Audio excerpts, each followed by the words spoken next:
संकेत पाठशाला में आपका हार्दिक स्वागत है। परमेश्वर का वचन जीवित, पवित्र एवं सामर्थी है। आशा है कि आज के वचन से आपको आत्मिक लाभ होगा। तो लीजिए प्रस्तुत है ये संदेश। श्रोता मित्र, एक बार फिर पवित्र शास्त्र अपने हाथों में लें और परमेश्वर के पवित्र वचन का अध्ययन करने के लिए मेरे साथ सम्मिलित हो जाएं।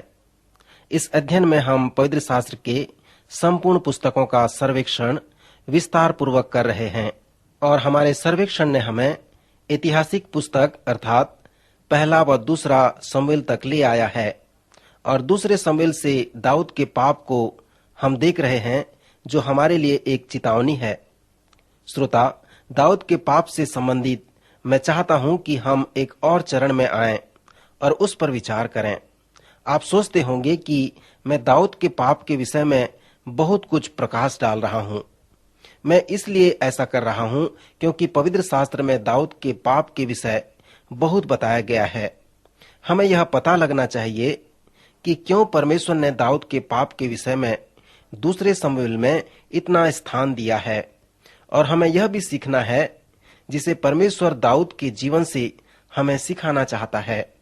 श्रोता, पवित्र शास्त्र के इस सर्वेक्षण में मेरा विषय यह है कि पवित्र शास्त्र के संपूर्ण पुस्तकों को आध्यात्मिक और व्यवहारिक रूप से हम अपने जीवन में लागू करें और उनका प्रयोग करें। जैसे हम पवित्र शास्त्र के प्रत्येक पुस्तकों में आएंगे, तो मेरी इच्छा है कि हम उन 3 प्रश्नों का उत्तर दें, अर्थात यह क्या कहता है, इसका क्या अर्थ है, और विशेष करके मेरे और आपके जीवन के लिए इसका क्या महत्व है। जैसे कि मैं इस दूसरे शमूएल के भाग में आता हूं, तो मैं विश्वास करता हूं कि उन प्रश्नों का उत्तर पाना बहुत ही महत्वपूर्ण है। दाऊद के पाप से संबंधित एक महत्वपूर्ण प्रयोग जो हमें करना है वह है कि क्यों दाऊद ने हमें अपराध की समस्याओं को दिखाया है। इसका हमें अवलोकन करना है। मैं आपको एक और उदाहरण देना चाहता हूं। मनुष्य के मन में 2 आयाम हैं, सचेतन और दूसरा है अवचेतन, और हम अपने विचारों के द्वारा इससे संघर्ष करते रहते हैं। हमारे सचेतन मन में अच्छे व सकारात्मक विचार आते हैं, जैसे यहोवा मेरा चरवाहा है, इसलिए मैं भयभीत नहीं होऊंगा। मेरे चरवाहे पर मेरा विश्वास दृढ़ है। कल्पना करें कि केवल उसके आधे मिनट के बाद जब हम अपनी कुर्सी सरकाते हैं, तब हम चिंता करने लगते हैं। हमारी चिंता का परिणाम हमारा बीमारी होता है। डॉक्टर कहते हैं हमारी जो शारीरिक समस्या है वह हमारी चिंता करने से है। मित्र, हमें चिंता नहीं करनी चाहिए, क्योंकि यहोवा हमारा चरवाहा है। दूसरे शब्दों में हमारे पास विरोध है, संघर्ष है। सो कैसे हम इस विरोध के विचार से संबंध रख सकते हैं? मनोवैज्ञानिक कहते हैं हम अपने मन में एक दीवार का निर्माण करते हैं और हमारे विरोधी विचारों को 2 भागों में पृथक कर देते हैं। हमारे मन के एक भाग में हमारा विश्वास रहता है और हम कहते हैं यहोवा मेरा चरवाहा है। ऐसे समय में हम हमारे बीमारियों को भूल जाते हैं और यहोवा पर भरोसा रखते हैं। परंतु दूसरे भाग में हम चिंता करते हैं। हम भूल जाते हैं कि यहोवा हमारा चरवाहा है, हमें चिंता नहीं करनी चाहिए। मित्र, यह एक प्रकार का आत्मिक खंडित मनस्कता कहलाता है, अर्थात यह हमारे आत्मिक जीवन को खंडित करता है।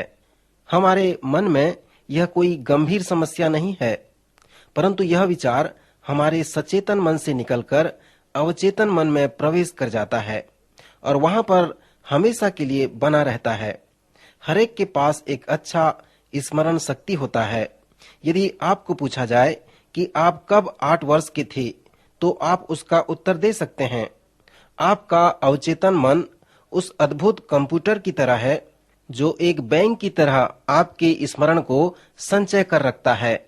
सो इस प्रकार आपके सचेतन मन से विचार निकलकर अवचेतन मन में प्रवेश कर जाता है और वहां पर हमेशा के लिए रहने लगता है। पवित्र शास्त्र बताता है कि इस प्रकार के विरोध के लिए हमें कैसे व्यवहार करने चाहिए। इसके विषय वचन में अनेक शब्द हैं जिसमें बताए गए हैं कि अपने विरोध का विश्लेषण करो। चिकित्सक भी आपको ऐसा ही बताएंगे। वे कहेंगे तुम्हारी समस्या यह है कि तुम्हारे पास बहुत विरोध है। सो आपको क्या करना है कि आपका विरोध आपसे हल हो सके। चिकित्सक आपके इस विरोध का हल नहीं कर सकते, क्योंकि वे कहेंगे और उनका यह विश्वास है कि यह एक धार्मिक विषय है, परंतु वे कहेंगे कि इसके निराकरण के लिए आपको स्वयं निर्णय लेना पड़ेगा। यदि धार्मिकता के प्रति आपके सत्यनिष्ठा का स्तर ऊंचा है और आपका जीवन उस स्तर में मापा नहीं जा रहा है, तो आप अपने आप को बीमार अनुभव करेंगे और आप अपने अवचेतन मन में विरोध को भरते जाएंगे। विरोध का जो तीव्र रूप है वो है दोष। दोष अच्छा भी होता है, क्योंकि यदि आप इसका अनुभव करते हैं तो आपके पास धार्मिकता का एक स्तर है, अर्थात आपके पास कुछ सत्यनिष्ठा है। आपके दोष का अर्थ यह है कि आप विश्वास करते हैं कि आपके स्तर में सही व गलत है और आप उस स्तर को नहीं छोड़ पा रहे हैं। प्रभु यीशु ने इसे इस प्रकार से बताया, शरीर का दिया आंख है। यदि तेरी आंख बुरी हो तो तेरा सारा शरीर भी अंधियारा होगा। इस प्रकार बहुत सारे लोग हैं जो इस प्रकार के अंधकार में रहते हैं। हमारे स्तर के अनुसार वे अनैतिक हो सकते हैं।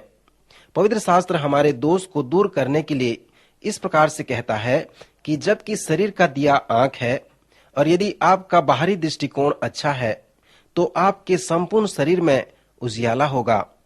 पवित्र शास्त्र बताता है कि जब हम इस प्रकार विश्वास करते हैं और ऐसा व्यवहार करते हैं, तब हम अपने दोष को दूर कर सकते हैं। अनेक लोग अपने पाप दोष की समस्या पर यह विचार करते हैं और कहते हैं कि हम में कोई गलती नहीं है, इसलिए वे अपने आप को दोषी नहीं कहते। सो इस समस्या से छुटकारा पाने का तरीका यह नहीं है। दाऊद कहता है कि जब हम परमेश्वर के स्तर तक आते हैं और अपने दोष को मान लेते हैं, तब हम इस समस्या से छुटकारा प्राप्त करते हैं।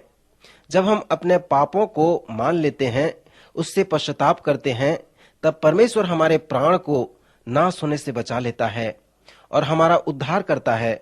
सो दाऊद के पापमय कहानी से हम यही महत्वपूर्ण प्रयोग को सीख सकते हैं।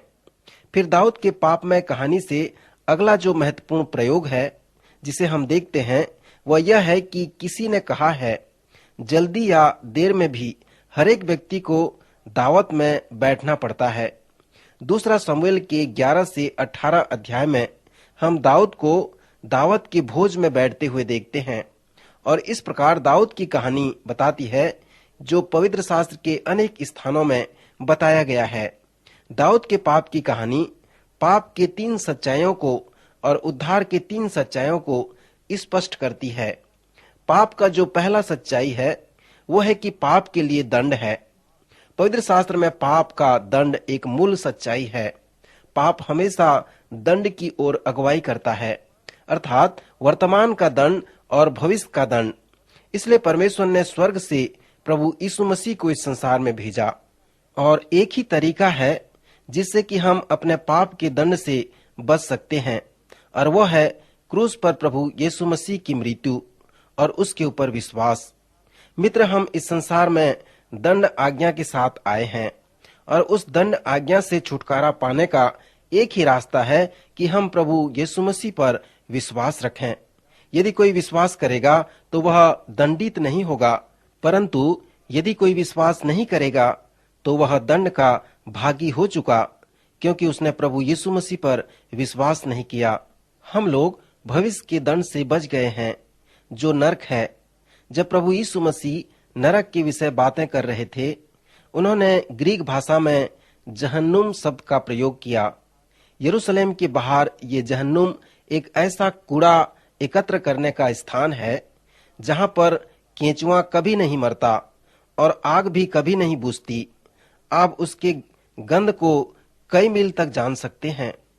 सो जब लोग उस जहन्नुम के विषय सोचते थे तो वे उस बड़े कूड़ेदान के विषय में भी सोचा करते थे, परंतु प्रभु यीशु मसीह ने बताया कि नरक एवं वह बड़ा कूड़ादान समानार्थी हैं। पाप का अगला वर्तमान दंड है गुलामी या दासता। लोग आज स्वतंत्र नहीं हैं।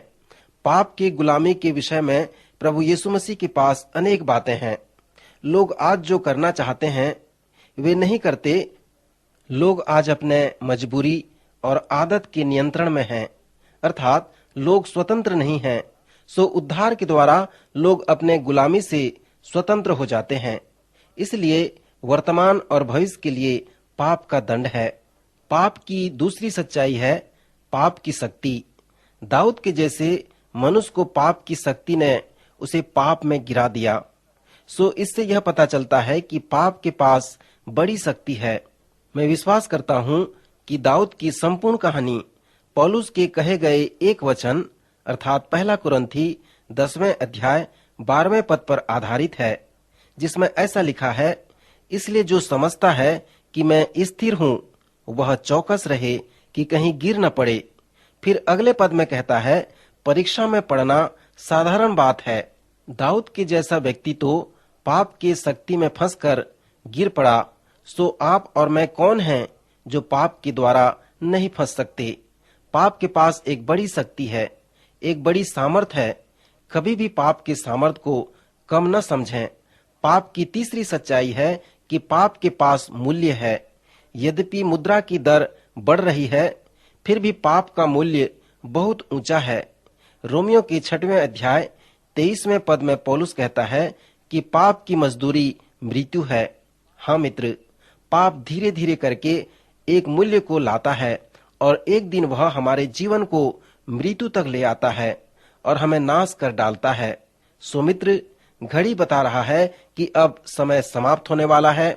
सो आज मैं यहीं पर रुकना चाहूंगा। अगले कार्यक्रम में अवश्य उपस्थित होवें। यहाँ पर हम उद्धार की 3 सच्चाइयों को देखेंगे। यह अध्ययन हमारे लिए एक बुरी समाचार लेकर आया, अर्थात पाप के 3 सच्चाई जो इस प्रकार से थे। पाप के पास दंड है, पाप के पास शक्ति है और पाप के पास मूल्य है। परंतु श्रोता, अगले अध्ययन में हमारे पास उद्धार का एक सुंदर समाचार होगा और हम उद्धार के 3 सच्चाइयों को देखेंगे। आइए हम प्रार्थना करें। हमारे सर्वशक्तिमान जीवित पिता परमेश्वर, आज के सुंदर वचन के लिए हम आपका धन्यवाद करते हैं। प्रभु, आप सहायता करें कि पाप के बंधन से हमारे सारे श्रोता मित्र स्वतंत्र हो जाएं।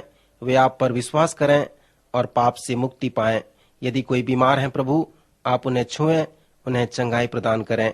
हमारे उद्धारकर्ता प्रभु यीशु मसीह के नाम से मांगते हैं, आमीन।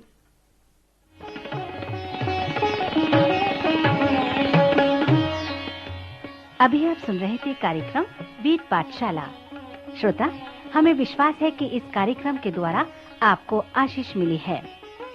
यदि इस कार्यक्रम के विषय में अधिक जानकारी प्राप्त करना चाहते हैं या बाइबल अध्ययन से संबंधित कोई प्रश्न हमसे पूछना चाहते हैं, तो आप हमें इस पते पर लिखें। हमारा पता है कार्यक्रम Ved Pathshala, Vishwavani, post box number 731, Faridabad 7, Haryana. पता एक बार फिर से सुन लीजिए। कार्यक्रम Ved Pathshala, Vishwavani, post box number 731, Faridabad 7, Haryana. तो इसी के साथ आज के कार्यक्रम का समय यहीं पर समाप्त होता है। अगले कार्यक्रम में आपसे फिर भेंट होगी। तब तक के लिए हमें आज्ञा दीजिए। नमस्कार।